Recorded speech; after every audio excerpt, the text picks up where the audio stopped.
With more than 7,000 confirmed cases of COVID-19 in the district, Maryland and Virginia, leaders shared data last week showing that the nation's capital and the surrounding areas have yet to reach the expected peak. Dr. Caudle back with us this morning to discuss the latest questions that we have about the coronavirus and how we can all continue to stay safe. It's good to see you once again. Always appreciate your time. Thank you. Let's talk first of all about what you're hearing on the medical front as far as when we might peak. That's been a big term that's been thrown around there, and I think people are getting a little antsy as each week ticks by. Yeah, no, you're absolutely right. Everybody is antsy, and I think it's a very not only concerning, but we're anxious, we're worried. And that's everyone, including healthcare providers. So, of course, we've heard from the government officials and health officials on the national level that around April 16th or so, we might tend to see some peak. We do know that this week and next week, we've been told, are very crucial times.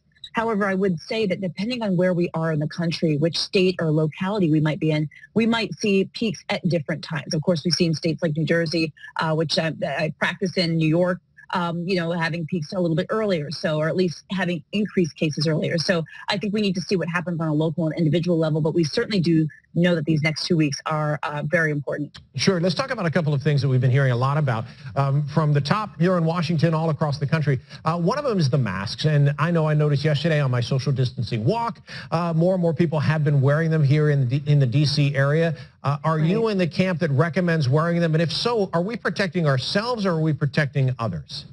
That's a great question. I am in the camp that is recommending masks. I think that's a really great idea. Of course, the CDC's guidance changed regarding this a few days ago, suggesting that we should all be wearing masks out and about. The reason why and the concept behind it is that we think that there's a lot of spread of this virus happening from asymptomatic people, that is people who don't even show symptoms yet. And, to your point and to your question, the masks that we are going to be wearing, and by the way, they're not supposed to be medical grade masks that healthcare providers need. It's not the N95s, not even necessarily the surgical mask, but even a cloth mask will be fine at this point, better than nothing, certainly. The thinking behind it is that the mask actually protects us from giving any germs that we might have to other people. So masks that we wear are to keep other people safe from us.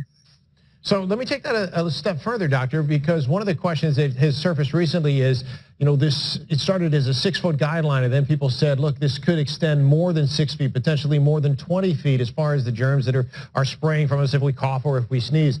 Now we're hearing maybe we could spread these just simply by talking to somebody else. Has it gotten to that level?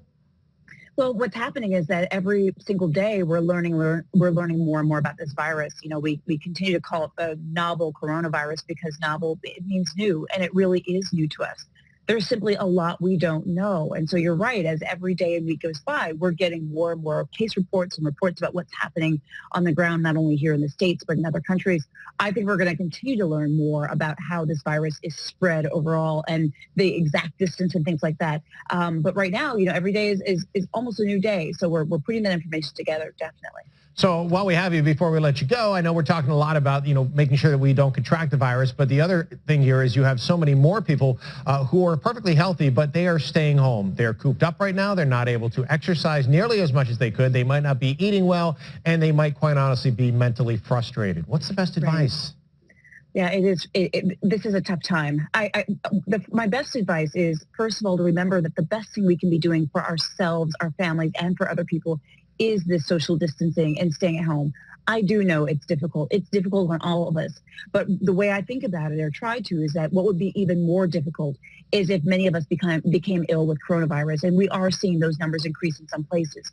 So we have to think about the greater good, and that this sacrifice now is going to help us, not only now, but in the future, and going to help other people as well. So this is a time for us to get creative, to kind of put on our thinking caps and think about positive ways that we can spin this being at home. Spending more time with family, getting creative about exercising, still sticking to our good, healthy habits of eating, and trying to make sure we're getting enough sleep and minimizing stress.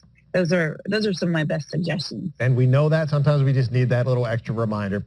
Dr. Caudle, thanks for joining us once again this morning. Good to talk to you. Thank you.